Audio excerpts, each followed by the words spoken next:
ഇന്ന് ഞാനൊരു സ്നാക്സാണ് ഉണ്ടാക്കാൻ പോകുന്നത്.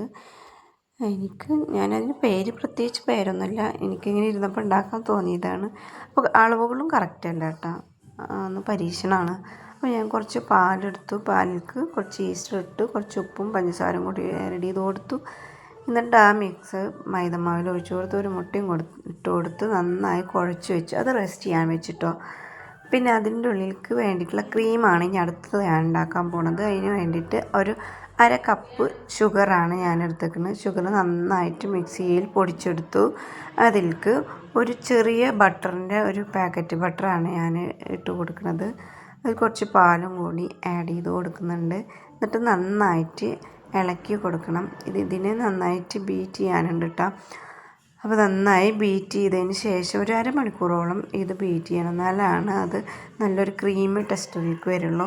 പിന്നെ ഞാൻ അതിലേക്ക് കുറച്ച് ടേസ്റ്റ് കിട്ടാൻ വേണ്ടിയിട്ട്, ക്രീമിൻ്റെ ടേസ്റ്റ് കൂടി കിട്ടാൻ വേണ്ടി കുറച്ച് കൊക്കോ പൗഡർ, അതുപോലെ തന്നെ ഓറിയോ ബിസ്ക്കറ്റ് കൂടി ഇടുന്നുണ്ട്.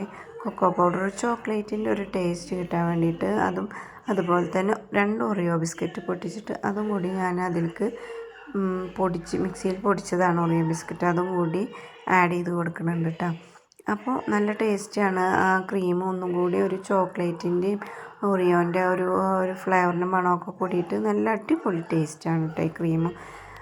എന്നിട്ട് പിന്നെ ഞാനത് അങ്ങനെ ആ ക്രീം അവിടെ ഉണ്ടാക്കി വെച്ചു. എൻ്റെ ബ്രദറിൻ്റെ മോളാണ് കേട്ടോ, അവൾക്ക് വേണ്ടിയിട്ടാണ് ഞാനിത് ഉണ്ടാക്കുന്നത്. അപ്പോൾ അവൾ ഒപ്പം ഇരിക്കുന്നുണ്ട്. അപ്പോൾ ഞങ്ങൾ കുഴച്ച് വെച്ച മൈദയാണ് കേട്ടോ, അത് നന്നായിട്ട് പൊന്തി വന്നിട്ടുണ്ട്. അപ്പോൾ ഞാനതങ്ങനെ അമർത്തി കാണിച്ചു കൊടുത്തു. കണ്ടില്ലേ പറഞ്ഞിട്ട്. അപ്പോൾ അവളും അതിൽ കൈ ഇട്ടിട്ട് ഇങ്ങനെ നോക്കുകയാണ് കേട്ടോ. പിന്നെ നമുക്കത് പരത്തിയെടുക്കണം. അപ്പോൾ ചെറിയ ചെറിയ ഉരുളകളാക്കി നമ്മൾ കുറച്ച് നീളനെയാണ് കേട്ടോ നമ്മൾ പരത്തിയെടുക്കുന്നത്. എന്താ വെച്ചാൽ അതിലേക്ക് ക്രീം ആഡ് ചെയ്യാനുണ്ട്. എന്നിട്ട് ആ പരത്തിൻ്റെ മേലെ നമ്മൾ ഉണ്ടാക്കി വെച്ച ക്രീമിനെയാണ് പരത്തി കൊടുക്കുന്നത്. എന്നിട്ട് അതിനെ നമ്മൾ റോൾ ചെയ്ത് കൊടുക്കണം. ഇത് ആദ്യമായി ഉണ്ടാക്കുന്നതിൻ്റെ ചെറിയൊരു ബുദ്ധിമുട്ടുകളൊക്കെ ഉണ്ട്. കാരണം ഇങ്ങനെ റോൾ ചെയ്യാൻ പറ്റുമോ എന്താണെന്നൊന്നും അറിയില്ലല്ലോ, ഒട്ടി പിടിച്ചിട്ടുണ്ട്. അങ്ങനെ കുഴപ്പമൊന്നുമില്ലാണ്ട് ഒരുവിധം ഞാനത് എടുത്തിട്ടാ അങ്ങനെ ചെറിയ റോളാക്കി എടുത്തു. പിന്നെ അതിനെന്തെങ്കിലും ഒരു മോഡൽ ഇത് വേണ്ട, അതിന് വെറുതെ ഇങ്ങനെ റോൾ ചെയ്തുമ്പോൾ ഒരു ഭംഗി ഉണ്ടാവില്ലല്ലോ. അപ്പോൾ ഞാൻ അതിനൊന്ന് ചുരുക്കി ഇങ്ങനെ ചുള്ളിയാക്കി കൊടുത്തു. അപ്പോൾ ഒന്നും കൂടി ഒരു ഭംഗി വന്നിട്ടുണ്ടായിരുന്നു. അങ്ങനെ ഒരു 4 എണ്ണം ഉണ്ടാക്കണം. 4 എണ്ണം ആക്കിയിട്ടാണ് ഞാൻ ഈ ഓവനിൽ വെക്കുന്നത്. അപ്പോൾ ഞാൻ അതിൽ ബട്ടർ പേപ്പർ വെച്ചു. അതിലേക്ക് ഓയിലൊക്കെ തേച്ച് കൊടുത്തതിന് ശേഷം ഞാനത് അതിൽ വെച്ച് കൊടുത്തു കേട്ടോ.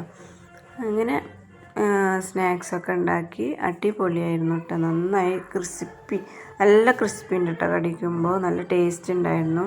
ഞാൻ ഇത്രയും പ്രതീക്ഷിച്ചില്ല. കാരണം ഞാൻ ആദ്യമായിട്ട് ഉണ്ടാക്കണം. കാരണം എനിക്കിത് എന്താവുമെന്നൊന്നും അറിയില്ല. പക്ഷെ ഉണ്ടാക്കി കഴിഞ്ഞപ്പോൾ നല്ല അടിപൊളിയായിട്ട് കിട്ടിയിട്ടാണ്. നല്ല കടിക്കുമ്പോൾ ഒക്കെ നല്ല ക്രിസ്പി ഉണ്ട്, തിന്നാനും നല്ല ടേസ്റ്റ് ഉണ്ട്. അപ്പോൾ മക്കൾക്കൊക്കെ നന്നായി ഇഷ്ടപ്പെടും. നല്ല ഹെൽത്തി ആയിട്ടുള്ള, കുഴപ്പമൊന്നുമില്ല, നമുക്ക് ധൈര്യമായിട്ട് മക്കൾക്ക് കൊടുക്കാം. അപ്പോൾ മോൾക്ക് കൊടുത്തതാണ്. ഓക്കെ.